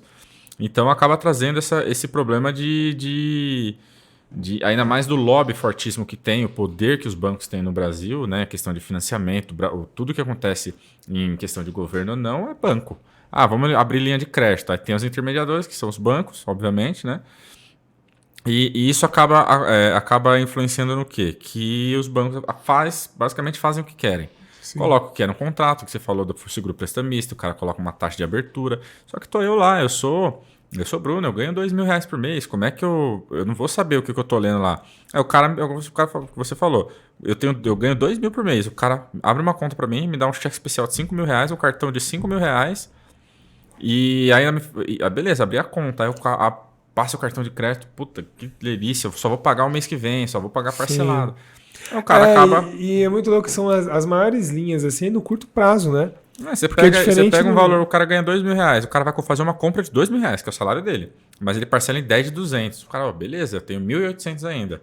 Aí o cara faz mais uma compra de 10 de 200, mais uma compra. O cara já deu o primeiro salário, só que ele tem um aluguel para pagar. Sim. Ele tem a compra para fazer, ele tem um monte de coisa para fazer. Quando vai ver, o cara ele comprometeu todo o limite dele com linhas do banco. E a parcela é maior que o salário, né? Aí ele pede o empréstimo, aí vai ver, fica maior que o salário. E a lei de endividamento agora, ela trouxe um pouco, na verdade, o que precisava, ela trouxe um pouco da responsabilidade dessa questão do cliente de superendividar para o banco. Agora, é responsabilidade do banco analisar com certeza o crédito do cliente, né? Inclusive, né, não sei se... Acho que ninguém sabe, na verdade. Muita gente pode ter ouvido falar do superendividamento, mas ela não é uma lei autônoma, não foi uma lei especial criada. Na verdade, a lei do superendividamento, ela é uma lei que alterou o Código de Defesa do Consumidor. Então, essa lei, que é a 14.181 de 2021, ela incluiu artigos no Código de Defesa do Consumidor. Então, você vê que é para uma relação de consumo mesmo, né? Legal. Então, você vê lá nos artigos novos que foi incluído no Código de Defesa do Consumidor, ele dá para o banco, na verdade, ele manda que o banco ele pesquise junto aos serviços de proteção ao crédito, SPC, Serasa, hoje em dia com o tal do registrato no Banco Central, que é basicamente o livro aberto das suas finanças, né? Sim. De você ver qual que é o seu endividamento, para o banco ver, vou emprestar para ele porque ele ainda tem condições de pagar. Perfeito. Agora, se o cara já está totalmente endividado, está lá com 50% da renda endividada, ainda vou emprestar dinheiro para ele para endividar mais 10%, aí o banco ele pode, inclusive, correr em culpa, né? No parágrafo único do artigo 54D do Código de Defesa do Consumidor, né, que foi instituído pela Lei de Superendividamento, ele fala que se o banco ele acarretar nesse tipo de coisa, o banco ele pode ser ajuizado um procedimento onde o banco vai receber esse valor que ele emprestou indevidamente, entre aspas, sem juros, num prazo muito maior que ele emprestou. Ou seja, eu emprestei 30 mil com juros de 2% ao mês e pagar 36 vezes. Se você fez isso de uma forma, tipo, maldade, vamos dizer assim, uma forma de má fé, na verdade, sim, você vai receber isso daí sem juros e em 120 parcelas, entendeu? Sim, então se enquadre na capacidade de pagamento exatamente, do consumidor. Porque você sabe que o cara estava endividado, sim, entendeu? Muita gente ainda fica meio estressada com esse negócio de registrato, mas é o futuro, não tem o que fazer. Nos Estados Unidos é muito comum, às vezes as pessoas também podem ver notícias ou ver séries, muita gente tem muito contato mais com séries, da pessoa fala assim, a pessoa tem um histórico de crédito.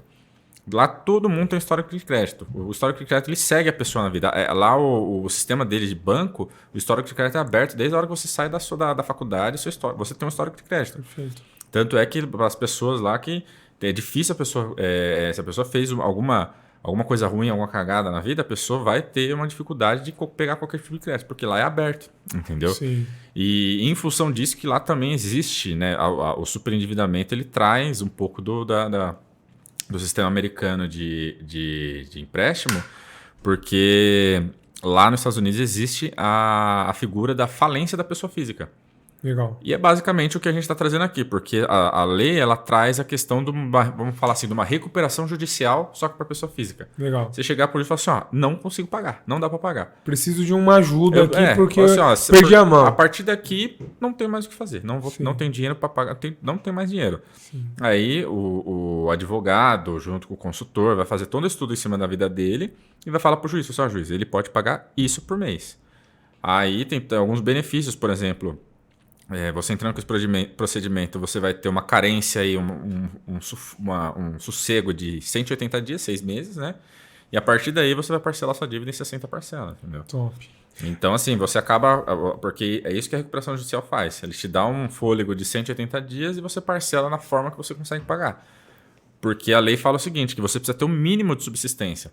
Ou seja, vai entrar com o procedimento e falar assim, ó, eu ganho 5 mil, eu preciso de 2 mil para viver. Os outros 3 mil a gente vê, entendeu? Aí o resto das dívidas que tiver tem que caber dentro dos 3 mil. Aí se o banco comprovar que mesmo sabendo disso ele ainda te emprestou, ele vai ser o último da fila. Quando você fala do registrato é muito legal porque eu tava dentro do banco ainda, eu trabalhava no banco. Teve uma época que o sistema, como é que funcionava? Você abria uma conta no banco A, uma conta no banco B, e esses bancos não se conversavam. O sistema não era integrado ainda. Então o Banco Central o Banco Central tinha as informações, mas ele não liberava para os bancos, pelo menos para, vamos dizer assim, para as agências, né, na ponta ali, quem liberava o limite, o gerente de contas. Então, por exemplo, eu era o gerente do banco A. Eu pegava lá o histórico do Bruno, falava, ó, o Bruno ganha X mil reais, tem aqui um cartão, tem um cheque especial. O Bruno consegue pegar um empréstimo, porque dentro do que ele apresentou de renda e o que ele tem de crédito tomado aqui ainda tem uma margem. Só que eu não consegui olhar o que ele tinha no outro banco, porque não vinha essa informação para mim.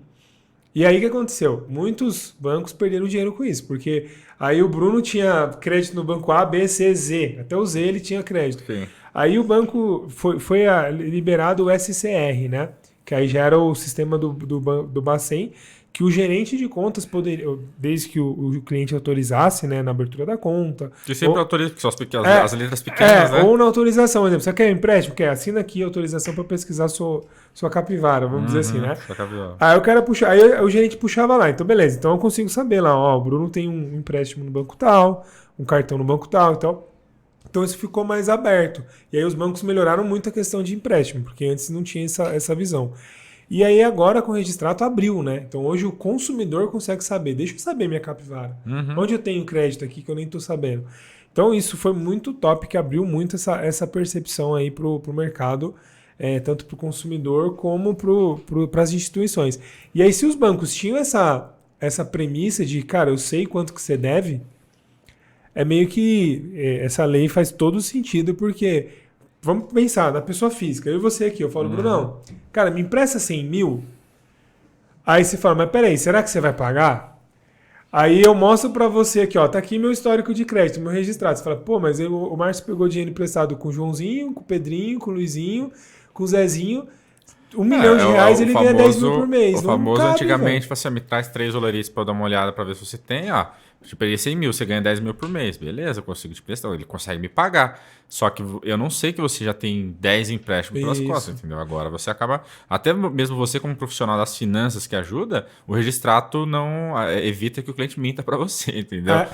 Não é nem só que porque o cara não sabe, cara. Às vezes não sabe, porque assim, uma das premissas que a gente tem como advogado, é assim, ó, sempre parte do princípio que seu cliente não está falando toda a verdade. Sempre parte que seu cliente não está... Não que ele esteja mentindo, mas às vezes ele está omitindo alguma coisa para não ficar tão feio. Às vezes por constrangimento, sei lá, o cliente às vezes parte do princípio que ele não está contando toda a verdade. O registrato, você ainda mais como profissional das finanças, o registrato, assim, ó, você abre a mão, não tem o que fazer. Cara, e acontece muito, cara. Hoje a gente no processo lá na Sem Dívidas, a gente orienta o cliente a tirar o registrato, aí a gente entende como é que tá. E dá muita diferença. Porque o cara não sabe tudo. O saldo devedor. Não precisa ser banco, qualquer coisa financeira. Financeira pequenininha. Até eu tenho um exemplo, até os Pix que não, você eu tenho um caso pessoal que eu mudei recentemente de apartamento, eu fiz um móvel, um quarto lá, que foi um painel, uma coisa assim, em uma das lojas, das muitas lojas de móvel planejado que tem, acho que deu 3 mil reais, se não me engano.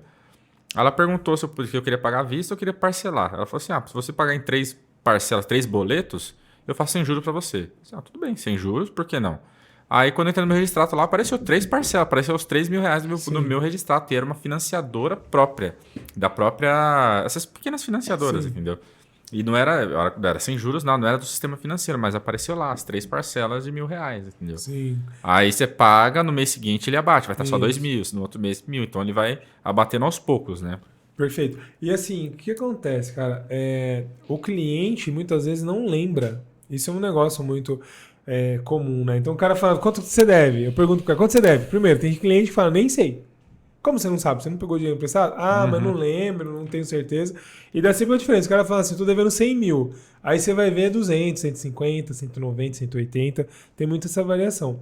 E um negócio também que eu acho que faz todo sentido aqui, porque essa lei vem para ajudar, porque culturalmente o brasileiro ainda não tem um amadurecimento para conseguir controlar o dinheiro. Não. Tanto que o governo veio trazendo uma linha aí para trazer educação financeira para as crianças, no ensino, né? Isso foi um grande avanço. Hoje já tem muito, que nem o nosso canal é para isso, para trazer essa ajuda também. Tem vários aí no YouTube. De canal de educação financeira tem muito conteúdo por aí. Mas ainda é muito precoce, é algo ainda muito embrionário no Brasil, porque a maioria das pessoas fala, eu dou direto o meu exemplo. Meu pai não me ensinou a cuidar de dinheiro. Meu pai falava assim, eu tô enrolado em cheque especial. E aí eu tive uma vida desregrada. Eu tive que aprender na prática, quebrando, me erguendo e transformando a minha jornada. E essa lei ela ajuda, porque o cara... o banco cria uma atmosfera que o cara não consegue sair do negócio. Tipo assim, tive clientes que o cara tinha 100% do salário travado no banco. Mas como se a lei fala que é só 30%, mais 5% ali do cartão de crédito, na consignação e outras coisas.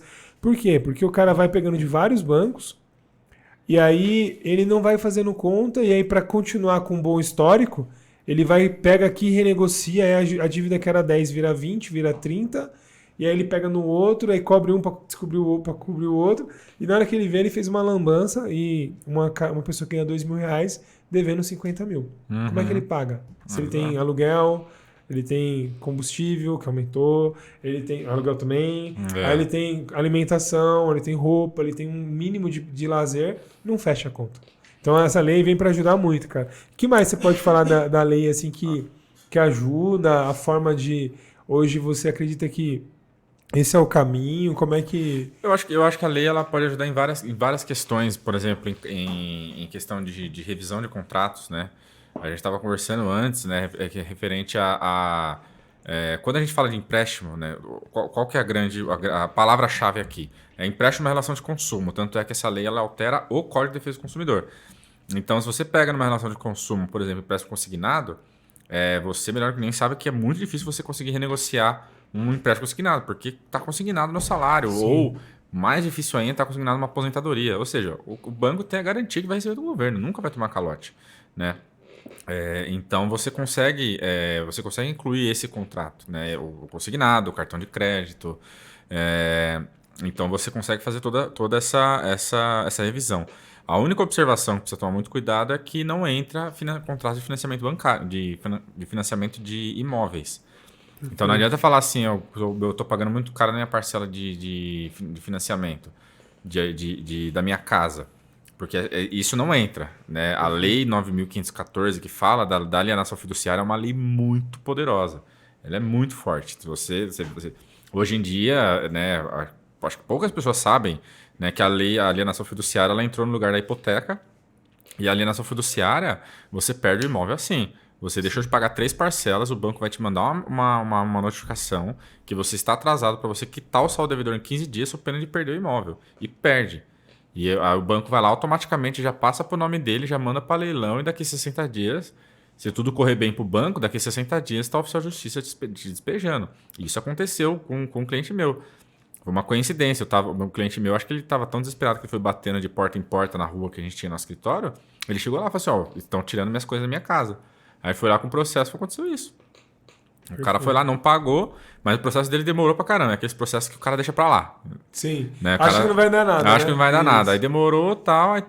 Aí o rapaz lá, ele deixou tão pra frente que o imóvel foi arrematado em leilão. O cara entrou com um processo de despejo. Ele recebeu a notificação, falou assim, não vai dar nada. Aí teve um dia que isso pode acontecer, não sei. Às vezes a pessoa tem muita gente, tem muito esse negócio de única residência, móvel de... Tem algumas exceções aí que você vai ficar na rua, entendeu? Por exemplo, condomínio é um exemplo, entendeu? Então, assim, a despesa da própria residência para um condomínio, o cara vai te colocar na rua. Então, foi o que aconteceu. O cara foi lá, pegou a caixa e literalmente estava colocando a caixa dele na frente do condomínio. Nossa. Aí imagina. Exatamente. Aí o cara foi lá, eu lembro que eu fui lá no juiz, bati o juiz assim, o juiz falou assim, ele passou todas as oportunidades. Não era nem recebimento de porteiro, tava a assinatura dele lá na intimação, entendeu? Sim. Aí agora já era. Aí foi um trabalho assim de pelo menos umas 2 semanas até a gente conseguir sacar a diferença do valor, né? Sim. Por quê? Porque o cara acaba perdendo várias vezes. O cara perdeu o imóvel dele. Só que você tem uma casa de R$500 mil. Não vai ser leiloado por R$500 mil. Sim. Vai ser leiloado por R$250 mil. Então você já tomou mais de 250 pau de prejuízo aí. Só que você está devendo R$100 mil. Aí você vai pegar 150 mil na mão. De uma casa de 500 mil, você vai pegar 150. É duro. Então, assim, precisa tomar muito cuidado. Essa lei, assim, não adianta ligar e, obviamente, a questão... Nossa, a questão dos sem dívidas não é só você procurar... não, eu quero revisar, eu quero entrar com o processo. Não, tem toda uma orientação. Às vezes não precisa nem entrar com o processo. Sim. Às vezes... pode ser que não consiga nem fazer a negociação com o banco, mas você organizando as suas contas, consegue pagar tudo. Perfeito, exatamente. Cara, e você trouxe esse exemplo, eu tive fiz uma reunião com uma cliente, que olha para você ver que loucura. Ela nos procurou para falar sobre o financiamento do veículo. Nossa, eu tô com 4 parcelas do veículo vencida aqui, vai dar busca e apreensão. Já estava já tinha risco da busca e apreensão, o banco já tinha distribuído a ação. Uhum. E assim, eu na entrevista conversando com ela, tá, mas me fala mais das suas dívidas e tal. Aí ela falou, tem um cartão de crédito, tem um cheque especial. E tem o financiamento da casa também. Da casa não, do apartamento. Tá, e o financiamento do apartamento, como é que tá? Tá em dia? Não, o financiamento tá com 8 vencida. Aí eu assim, como tá com 8 vencida se você tá com 4 do carro... Como é que você não pagou o financiamento do apartamento? E ela nem ia falar. Se eu não vou cutucando ali... que eu falei. A cliente nunca tá contando toda a verdade. Quando eu fui puxar, o que aconteceu? Ela já tinha perdido imóvel. Já tinha consolidado o nome já tinha feito a retomada. E aí, tipo assim, olha pra você ver. Ela preocupada em pagar o financiamento do carro para não ficar sem carro. Como é que eu vou viver sem o carro, né? Sim. Onde eu vou no mercado, as coisas. E aí ela ficou sem a casa, porque o imóvel foi arrematado pelo banco. Foi retomado pelo banco e estava na fase ali de leilão e de notificação ainda, mas ela não tinha condição de quitar a vista. Realmente ele já estava numa situação de ter que buscar, quando o banco chegasse com o pedido de despejo, ter que sair. Olha para você ver que isso. Por quê? Porque deixou para depois, não foi atrás, não deu o devido valor, né? É duro, cara. Com relação a financiamento imobiliário, uma dica que eu dou é o seguinte: é muito difícil você conseguir fazer uma revisão de verdade no contrato de financiamento. Em contrato de financiamento de imóveis, o banco dificilmente erra. A revisão, às vezes, pode até acontecer, mas vai dar valor irrisório, né? E uma dica que eu dou para pessoas que estão enforcadas, que estão em risco de leilão, às vezes já até perdeu o imóvel, é procurar uma orientação jurídica, porque muitas vezes você consegue reverter o leilão em si, porque o banco erra muito no procedimento. Às vezes o cara, por exemplo, às vezes o imóvel é dos dois. Eu sou casado, eu tenho um imóvel, eu e minha esposa. Às vezes o banco vai lá só intima eu. Ele precisa intimar a esposa também. Então isso daí gera uma nulidade, só que, o que eu tô falando, não é que a dívida se extingue. Você consegue ganhar tempo, porque aí você vai voltar lá atrás. Porque a partir do momento que você entrar no processo e falar assim, juiz, a intimação está errada, o juiz vai falar assim, beleza, então vamos anular até aqui. Então, a partir daqui você está citado. Aí vai assim, então daqui você paga o débito em 15 dias, ou seja, vai ter que pagar da mesma forma. Sim. Mas pelo menos você consegue... Inclusive, teve um caso que a gente deu uma olhada que aconteceu exatamente isso. Teve erro de citação. É o que mais ocorre. Sim. Tem erro de citação, às vezes é por edital, às vezes... Não é a pessoa que recebeu, porque precisa ser intimação pessoal, você precisa dar seu aval lá, aí você consegue cancelar, mas você não anula a dívida, você só ganha tempo. Né? Porque geralmente, igual eu falei, a alienação fiduciária é uma lei muito forte, tanto para imóvel quanto para carro. Né? E vê aí que realmente vai a busca e apreensão, se o cara estiver na rua com o carro, ele te para e leva o carro embora. Não então, tem choro. E é um negócio que acontece de uma forma muito rápida, né? Hoje, cada dia mais, o banco se especializou nisso, né? Então, assim... Ferramentas cada vez mais fortes, né? Então, o processo está mais rápido, até o próprio... Parece que nesse caso a justiça até vai rápido também, em alguns casos, né? E o banco, assim, e até usando alguns meios que não sei nem posso dizer se é ilegal, mas hoje em dia com câmeras com câmeras de tráfego, com câmeras de radar, tudo inteligente que lê placa, os caras às vezes conseguem achar um lugar onde o cara consegue delimitar a hora que você está andando, procura os estacionamentos da região e... que uma coisa que talvez a pessoa que está assistindo aí não sabe, mas os bancos, eu sei disso também porque eu trabalhei com isso, né? Logo na época que eu fazia estágio na faculdade, que o escritório de busca, o escritório que faz a cobrança judicial ali, ou extrajudicial de um financiamento de veículo, ele tem um cara que chama localizador. Localizador de veículo. Inclusive, eu cheguei a trabalhar uma época nessa área. O que acontece? O localizador é um cara que o banco paga, ele tem ali um valor que o banco paga para ele, que a função dele específica é ser o detetive ou um cara para procurar o seu carro. Sim. Então, exemplo, que é muito comum, né? Começa a ficar em atraso, normalmente com a orientação das pessoas, ó, tira o carro da casa, esconde o carro. E aí, a maioria das pessoas tem já isso em mente, né? Eu não vou deixar, eu tô atrasado 2, 3, 4 parcelas, vou deixar o carro na casa da minha tia. E aí, o que acontece? O banco paga esse cara para fazer essa pesquisa. O cara vai lá na sua casa, aí ele pergunta pro seu vizinho, viu? O Bruno deixa o carro aqui na garagem.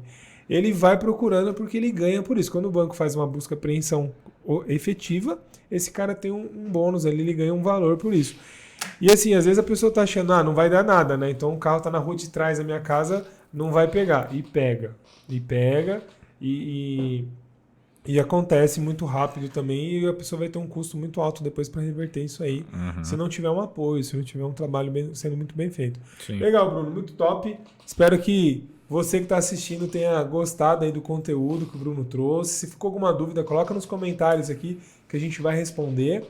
Bruno, para a gente fechar aqui, cara, qual que é a mensagem final que você traz aí para as pessoas sobre que querem ter uma qualidade de vida melhor, para não ter dificuldade aí com processos, com litígio, com a justiça em si, né? O que você traz aí? Ou outra mensagem que você queira trazer que você acha que faça sentido? Eu acho que assim, eu acho que o mais importante é a pessoa entender que não existe vergonha nenhuma em ser devedor no sentido, não tem vergonha nenhuma em você ter dívidas. Você não pode, não existe problema nenhum. O problema, o errado, na verdade, é você insistir no seu erro. Você sabe que você está com dívida, você fica embarrigando, às vezes gasta mais tentando tapar o buraco. Você cometeu um erro, né? Um erro, você pegou um empréstimo que não podia pagar, você cometeu algum erro na sua vida, é você tentar consertar esse erro. Como? Fazendo a gestão do seu passivo. O que eu tenho de errado? O que está acontecendo de errado para mim? E você contratar um profissional capacitado, né? Sem dívidas, contratar um advogado capacitado.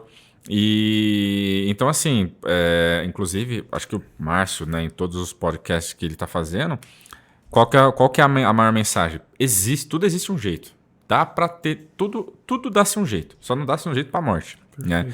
Então, você fazendo uma gestão do seu contencioso, do seu passivo, fazendo o planejamento, inclusive a questão de você estar em atraso, porque às vezes a pessoa tem um ego, fala assim, não, meu nome, minha mãe me ensinou a ter o meu nome limpinho a vida toda. Então, por isso que eu fico fazendo refinanciamento para meu nome não ir no Serasa. Às vezes isso é uma ferramenta que o banco te dá, só que você está cavando a sua cova cada vez mais, entendeu? Então, não tenha vergonha de ter dívidas. Às vezes, você ter dívida é uma forma de você se reorganizar financeiramente. Às vezes, para você poder sobreviver, você precisa ter uma dívida. Então, assim, igual o Márcio estava falando agora, você tem dívida de um carro e de uma casa. Eu consigo pagar só um, não dá para pagar os dois. Você vai deixar de viver ou você vai deixar de ter um carro? Você não vai ficar negativado, o banco vai levar seu carro embora. Só que você está fazendo um planejamento de você pagar uma coisa, daqui a um tempo, quando eu me reorganizar, eu compro o carro de novo, eu quito. Então, é basicamente essa. Você não ter vergonha de dever, não tenha vergonha de abrir toda a conta, porque, igual eu falei, não adianta você vir contratar um profissional capacitado, falar, estou devendo meu carro, só que aí você tem mais 10, 15 processos para trás, não fala nada, não vai adiantar de nada. Então, é basicamente isso. É você procurar o erro, mais do que tudo, procurar um profissional capacitado e resolve. A gente, né, eu falo também pelo Márcio também, a gente já ajudou muita gente que achou que não tinha como sair do buraco. Né? Então, existe a possibilidade, sim, de você...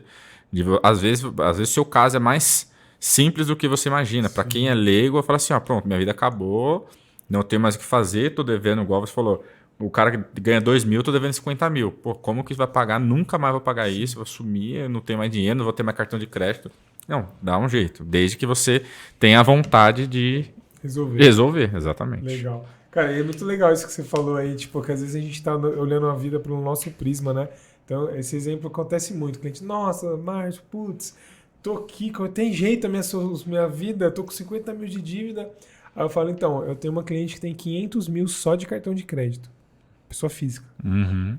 Tipo, eu tenho cliente com 3 milhões que a gente tá cuidando da dívida lá. Então, os seus 50 mil e os 3 milhões, pra gente, é basicamente a mesma forma de lidar, porque a gente tá acostumado, tem essa especialidade. Então, às vezes a pessoa acha que o prisma que ela tá olhando ali é o único, né? E às vezes é mais fácil do que ela tá pensando por conta que tem experiência, né?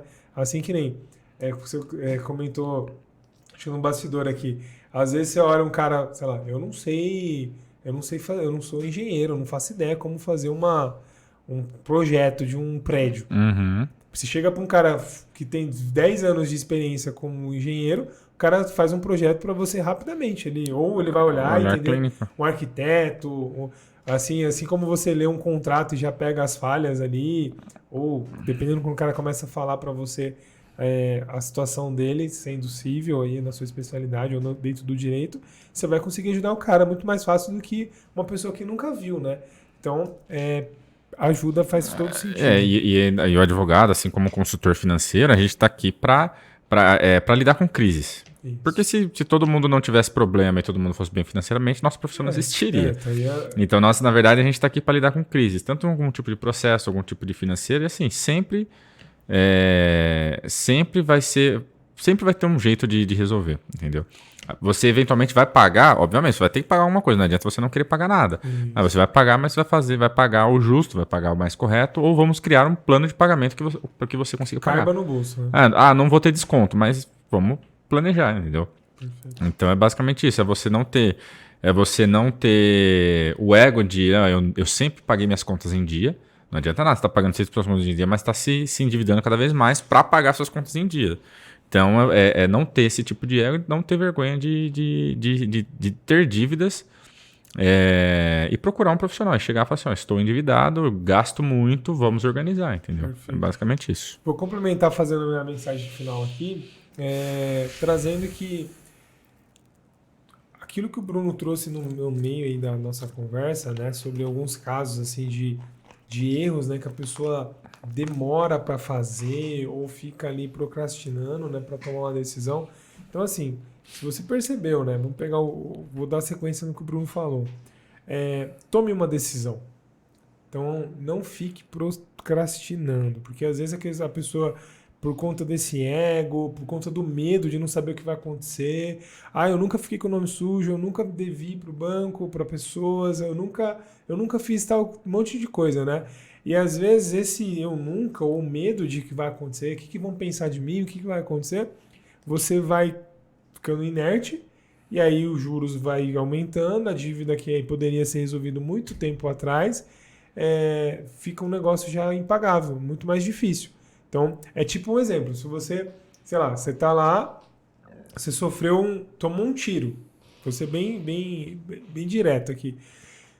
Você vai ficar, eu vou ficar tampando aqui o sangramento, mas sei lá, acho que dá para continuar, porque não pegou um órgão vital aqui, não vou morrer, então eu vou ficar aqui.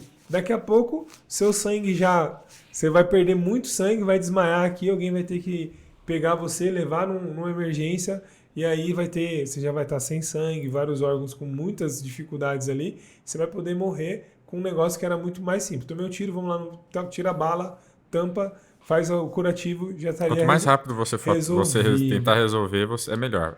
Essa dívida que você tem vai vir te pegar, de uma hora ou outra. Isso. Não vai ser agora, vai ser daqui a um ano, mas ela vai aparecer. Então, quanto mais cedo você vir e falar assim, Márcio, eu estou com 50 mil de dívida, não consigo pagar, beleza, a partir de agora vai criar um plano que vai ser muito mais fácil você seguir quando essa dívida virar 300 mil. Então, essa ela vai chegar. Se você não está conseguindo pagar sua dívida agora, você não vai conseguir pagar sua dívida daqui um ano, daqui 2 anos. Isso daí é um problema um problema de você achar assim, não, eu vou dar um jeito. Vai aparecer alguma coisa que eu vou dar um jeito. Então, e às vezes é mais fácil procurar. É um jeito mais que vai doer mais, né? Então, assim, e também entender que o que vem, eu falo muito isso, até em outros podcasts eu falei, a dívida é uma consequência daquilo que você está fazendo de errado. O Bruno colocou aqui do planejamento, né? Muitas vezes não é só lidar com a dívida é um processo que você vai ter que lidar, porque é uma consequência do seu passado. Então hoje, a dívida que você tem hoje foi fruto do que você plantou lá atrás, há 6 meses atrás. Tem cliente que está com dívida há 5 anos, rodando aí, fazendo as pedaladas, que a dívida era 300 mil, hoje é 1 milhão. Então, entenda o seu passado. O que você fez de errado e corrija. E queira enfrentar. Então, se você gostou desse conteúdo, comenta aí, marca as pessoas, inscreva-se no canal se você não é inscrito ainda, clica no sininho lá para você receber a notificação dos próximos vídeos. E Bruno, como é que eu te acho aí? Você tem aí rede social, ou se você quiser divulgar aí o escritório, como é que a gente te encontra aí? Quem está querendo uma consultoria com você, tirar dúvidas, ou mesmo um atendimento direto aí. Vai que está na fase de contencioso, já não tem como mais consultar, mas já vamos pro... Como é que faz? Bom, o nosso escritório, igual eu falei, chama Fornari Souza Advogados. Infelizmente a gente não conseguiu trazer algum material, né? Na próxima, quem sabe, a gente consegue trazer aí. Se procurar no Google, você vai achar lá Fornari Souza Advogados no nosso escritório, pode ligar, vai ter o nosso telefone lá. Infelizmente, nossas mídias sociais estão em construção, a gente está passando por uma reformulação de sites, de imagem, né? Então, no momento, a gente está sem a página para poder divulgar, mas se você colocar lá, Fornari Souza Advogados, ou então entrar em contato com o Sem Dívidas Bancárias, porque assim como o Márcio já frisou bastante, nós somos parceiros, né? O Márcio trabalha pelo lado administrativo das dívidas, a gente vai pelo lado contencioso, vai pelo lado dos processos. Então, qualquer um dos dois aqui tá. Dívida bancária a gente vai resolver, exatamente. E se for outras questões da área do direito, né? Pode trazer também, exatamente. Aí tem o nosso escritório lá, é muito bem fácil, para quem é de Jundiaí, é muito fácil de achar.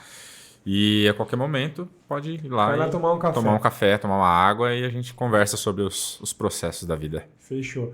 Pessoal, obrigado pela atenção, pelo tempo aí com a gente. Se você gostou realmente aí, coloca os seus comentários. Se tiver alguma dúvida sobre a lei do superendividamento, sobre alguns assuntos que a gente conversou aqui, coloca aí também o que você achou. E eu te espero no próximo vídeo. Até mais, tchau, tchau. Valeu!